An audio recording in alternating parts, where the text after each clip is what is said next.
Hey Eurovision fans, we have the running order for semi-final number 1 of Eurovision 2024. We're going to go through all 18 slots in the first and the second half and see who got a good deal and who got a not so good deal. We'll also look at the qualification percentages for each slot and see how this could affect some countries getting to the final. And finally, we'll talk about what were the producers' priorities when they were making this running order draw. So let's kiki. If you're new here, welcome. My name is Tom. I'm an Irish Eurovision analyst, and you can find all of this stuff on my Eurovision channel. So the draw was just released on the Eurovision YouTube channel. I'm going to do semi-final 1 hopefully tonight and get the video out tonight, and semi-final 2 I'll aim to do tomorrow morning. Okay, so let's go through. So opening up the first semi-final this year, it is Cyprus. So Cyprus, this is the one that I think majority of people guessed. I actually did a poll on my Twitter account and most people knew that Cyprus was going to come up. It just makes the most sense. So just to explain what all these columns are going to be, this first column is that country's qualification streak. So here you can see Cyprus are +1, which means that they qualified last year, but not the year before. So they have a qualification streak of 1. The second column, 15-year qualification percentage, what percentage of the time they've qualified since 2008, which is when the 2 semi-finals started. And the final column is slot qualification percentage, which is the amount of countries in that running order number who qualify, regardless of the country just being first or second or third, fourth, etc. It's upbeat, it's fun, it's probably going to have like a big dance break number. It's probably going to be age appropriate because she is 17, so it kind of has to be. So yeah, this makes sense as a welcome to the show. I don't think it's the strongest opener, but at the end of the day, it makes the most sense with what was drawn in the first quarter of that first semi-final. So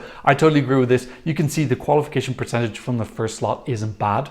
It's 53% because at the end of the day, they tend to put on something that's pretty decent to open the show because they don't want people to tune in, see something really bad and want to zoom out again. So this is going to be a lot of pressure now for Celia Capsa. She's going to have to open the entirety of Eurovision. That could actually be a blessing in disguise for her. Instead of like having to see how everyone else does, she can just get her thing over and done with straight away. So maybe that might actually be good for her nerves. Okay, in running order slot number 2, we have Serbia. So this is pretty crazy. So in case you didn't know, Serbia were 3rd in the running order last year, 3rd the year before that, and now they've been given 2nd. So what's worse than 3rd? Arguably 2nd. Well, 2nd and 3rd both have a qualification rate of 40%, but still, I, in my prediction video, was thinking that Serbia and Ukraine were going to be separated. They were going to give the better running order to Serbia because of 22 and 23.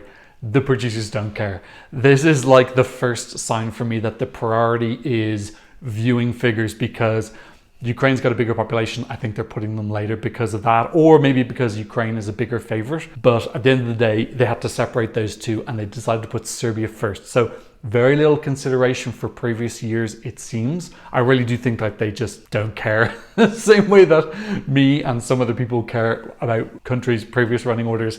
No, I don't think that was on their radar. Serbia have that +5 qualification streak. They've qualified the last 5 years in a row. So yeah, look, it's not impossible. I do think that it's going to stand out between Cyprus and Lithuania, which is coming up afterwards. It's the second song of 18. It's going to have to be super, super memorable. I think most people were thinking that Serbia was borderline qualifier before this. And now I think a lot of people are going to be putting a borderline yes, borderline no. So this is going to be a real test for the Serbian delegation to be so super early in the show. Again, look, 40% qualification rate is not terrible. It's not like it's 0 or anything. So 2/5 of countries who are in the slot are still able to make it. But yeah, there's no jury. They're going to have to do something really wow to just stick in people's memories so far out. I don't know what the hell Serbia did to piss off the EBU, but they need to start sending them flowers or something because EBU will just not give Serbia a break. Okay, 3rd in the running order, as I've already alluded to, is Lithuania. I thought this was going to get drawn 2nd, so it's a little bit better than that. I'm pretty sure that Monica Leo was 3rd in the running order actually as well, and she managed to make it. So don't get too worried if you're Lithuanian. Yeah, Lithuania currently on a +3 qualification streak. They've qualified the last 3 years in a row. I do think that Sylvester's going to stand out between Teodor from Serbia and Bambi Thug from Ireland. So it's good from that aspect. UK coming up later. I do think there's a little bit of an overlap there. Sylvester having to go first, I think is a little bit unlucky. I think this is going to be the biggest test for Lithuania in recent years, being in the joint worst slot in one of the hardest halves ever. Plus, they've been given the automatic qualifier that is most similar to them. So a little bit up against it this year. This has a huge amount of popularity in the diaspora though. So I still think they can make it. You know, +3 qualification rate. Lithuania will know what they're doing. They know how to get the job done recently. So I'm hoping they can continue with that. Okay, in the 4th slot, we have Ireland, Bambi Thug singing Doomsday Blue. You can see Ireland currently on a 4 non-qualification streak. We do tend to get pretty crappy luck when it comes to the running order. Although last year we were drawn first half and we were given a very good slot.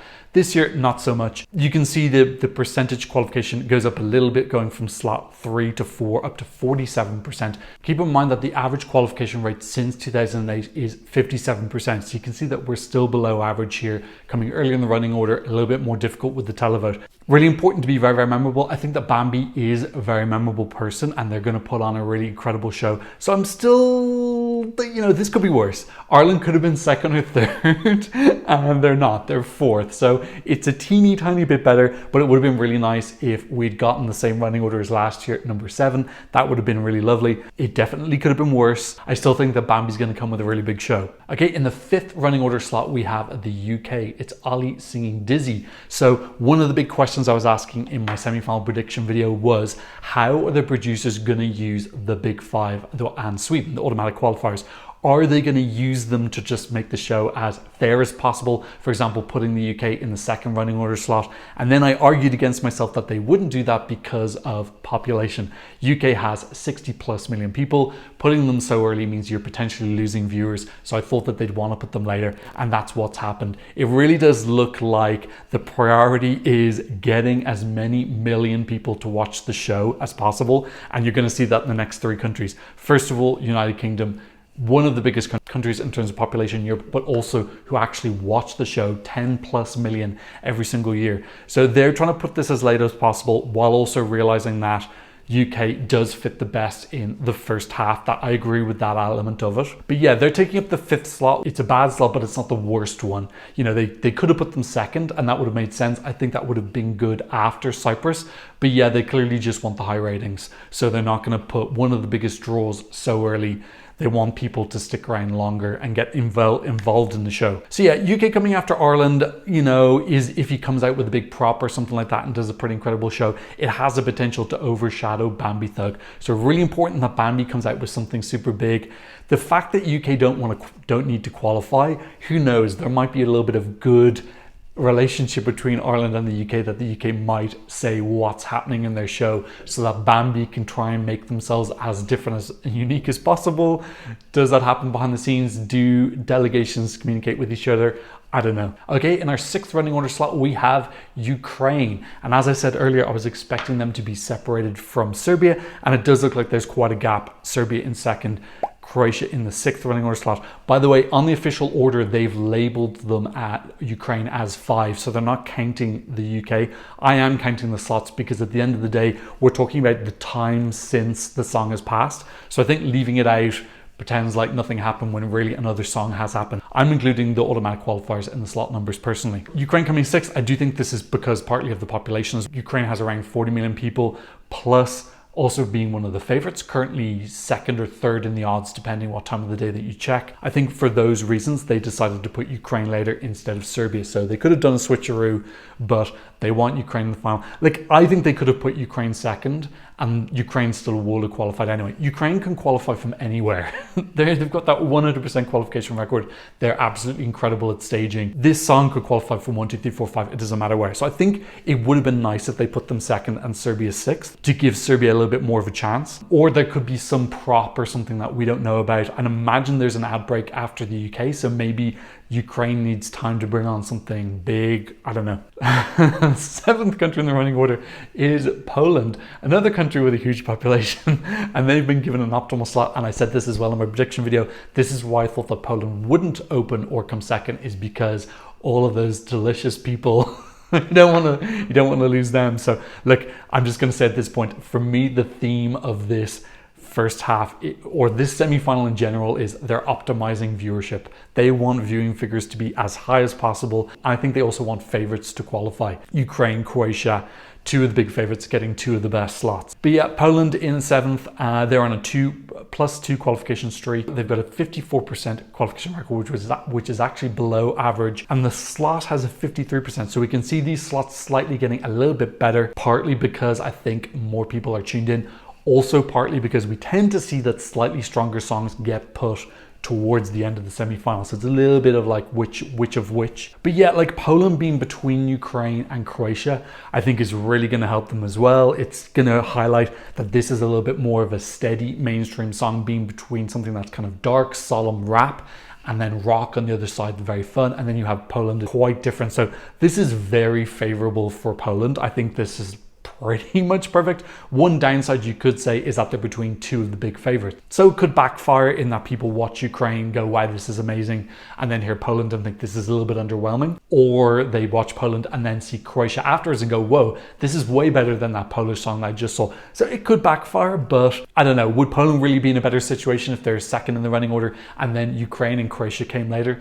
I don't think so. I think this is one of the best situations they could hope for. And finally, in the last slot in this half, we have Croatia. So they were 7th last year. They're technically 7th this year if you remove UK, but I'm saying that they're 8th. They're going to be the 8th song performed. They're currently on a 1+1 streak. They qualified last year, but they had a 4 non-qualification streak before that. So you can see that in their 15-year record is very low at 39. It is the second worst in this half, apart from Ireland. But the slot they've been given is a 60% qualification rate. This is 100% qualifying. If you didn't already think it was 100% qualifying before, now it's 105% qualifying. Yeah, this is great for them. They're going to be much later. This is the producers acknowledging that this is the favorite in the contest, giving it the best possible running order. If this qualifies, I presume it'll also get given the same thing in the final. If it's drawn first half, it'll be 10, 11, 12, or 13. If it's drawn second half, it'll be probably 18, 19, 20 upwards. So yeah, this is good for Croatia. It looks like they're going to get their second qualification in a row. Okay, let's go to the start of the second half, and our first country is Iceland. It's Hera Björk singing Scared of Heights. Yeah, this is the crummiest straw that you could possibly get, I think, for Iceland, coming immediately after the favorite of the entire competition, who's sending something really fun, really kind of modern-ish. It's not super modern, but it's it's the favorite. And then we have this very dated bop. It is a bop. A lot of people do like this. But yeah, I just think that this is going to kind of highlight that this feels a little bit out of touch with kind of modern, evolving Eurovision. We're sending a song that kind of feels like it's from 2008. Yeah, and it's the earliest possible slot in the second half as well. Still, we've got a 63% qualification rate from here. Iceland are on a -1 streak after Diliau didn't qualify. I think Iceland's going to have to work really hard to not get their second non-qualification in a row. Next up in slot number 10, we have Germany. Germany coming after us. I think the positive of this is that this isn't going to massively overshadow Germany. I think if Iceland was followed by something really wow, I think Iceland would be completely dead. I still think they're in trouble. But yeah, Germany's not like a very wow song. I don't know if this is the best running order for him, coming before Slovenia and after Iceland. I feel like this is maybe a time that people might wander off and get tea and coffee and stuff.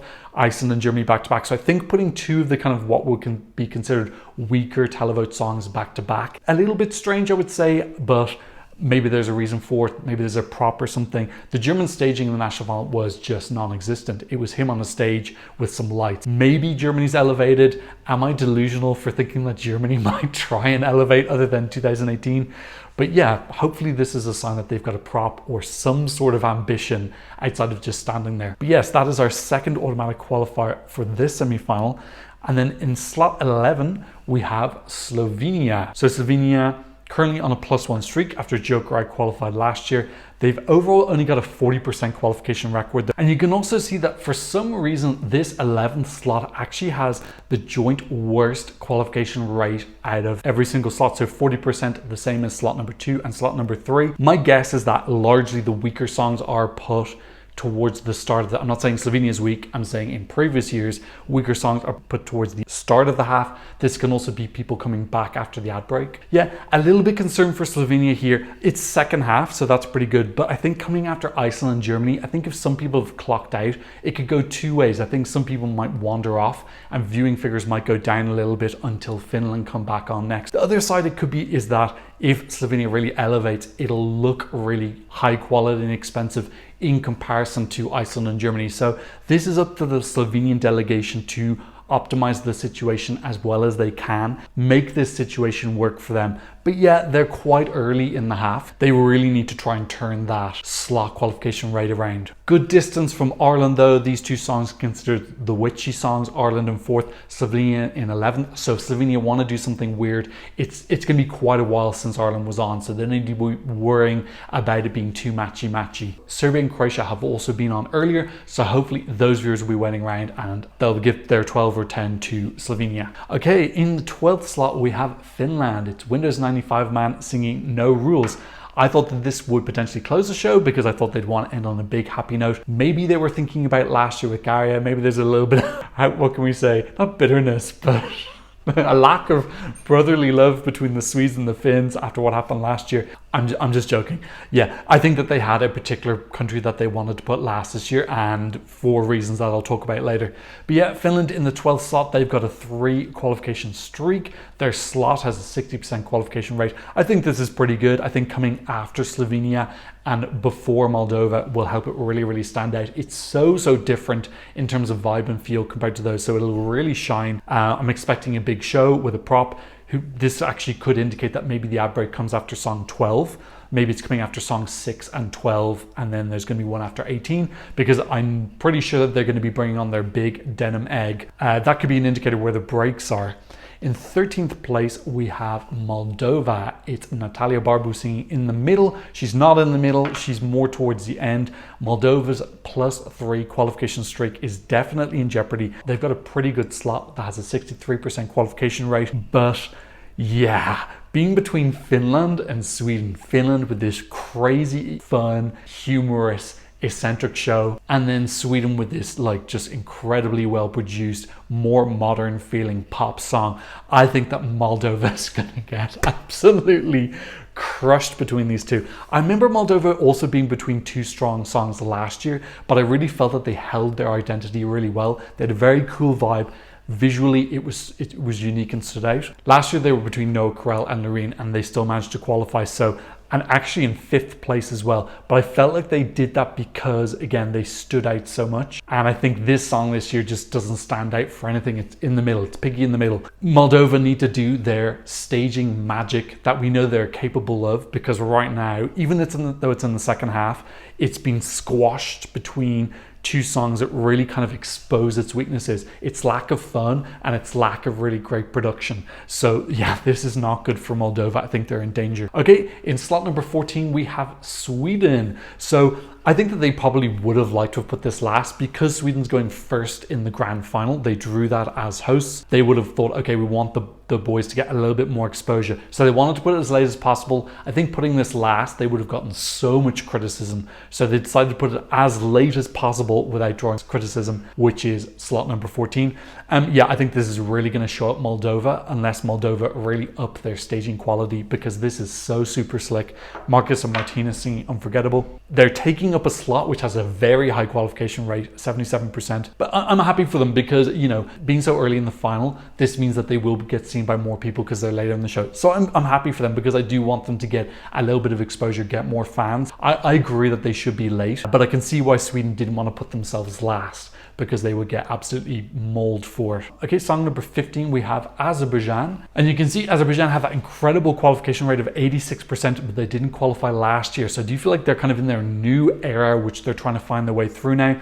This song feels like a real wild card for me. After the kind of very produced show from Sweden, I'm expecting something a little bit more earthy and ethnic from Azerbaijan. You know, I think this could be a good slot for it. It's quite late, lots of viewers. There's a 67% qualification rate, which is above average for this slot. I think this is largely a good slot for them. I don't think it's terrible at all, but they're really gonna have to make sure they don't get swallowed up between Sweden and Australia. Australia really do know how to kind of grab attention. I think they've shown that they know what to do in a semi-final, so just need to make sure they don't get overshadowed. Azerbaijan, for me, not really making great decisions in their staging in recent years, so I think they need to turn that around if they want to be remembered, even being so late. Slot number 16 is Australia. It's Electric Fields. Very, very nice draw for them. Very, very close to the end of the show. Coming after Azerbaijan, which, as I've said, doesn't have a history recently of having really wow staging. So if Australia come up with something super colorful and vibrant with a real coming together kumbaya feel, this can really pop. It's coming before Portugal as well, so a real great opportunity here for Australia to shine. I think there's a real opportunity for Australia to steal the show amongst these last 4 songs. I do feel like these last 4 songs, it's really open who's going to win this section. You know, all of them have very high qualification rates. You can see Australia 64% for this 16th slot, and Australia themselves have 86% qualification, which is joint best of the qualifiers in this. Sweden are 92%, but I didn't include that because they're an automatic qualifier, so I just wanted to make it quite clear that they're already in the final. Yeah, I think there's a great opportunity for Australia. This really bumps up their chances in my books. Okay, the 17th slot is Portugal. It is Iceland singing Grito, and again I think this really bumps up Portugal's chances big time. The qualification slot is only 65, but I think being really close to the end, coming after some of the more big things like Sweden, I think Portugal's such a great contrast to Sweden and potentially Australia as well if they go for big production. This will really show off this more vulnerable, earthy sensibility. Again, another country in this last 4 who I really think can steal the show towards the end. Portugal is very obviously going to do better with the jury, so I think that if it can just get past this hurdle and into the final, it can do pretty well. And I think 17th in the running order is really ideal for them. You think of mine now, if this was swapped with Germany, which is a pretty plausible swap, you would think that Portugal's chances will go down a fair bit. But the fact it's so towards the end and so unique and has a chance to really shine, this is great for Portugal. Okay, and closing the show is Luxembourg. No streak for them and no qualification rate because this will be their first ever semi-final, and they have been put last, and you can see the best slot with an 88% qualification rate. It doesn't mean that they're guaranteed to go through, but this is literally the best draw that they could possibly be given. Not only are they the final song, but there's no real other big massively strong songs around them. All the other ones there are decent, but there's no big ones like showstoppers, Sweden or Croatia or Finland or anything like that. So this is kind of like a girly bop to end the show after Portugal and Australia and Azerbaijan.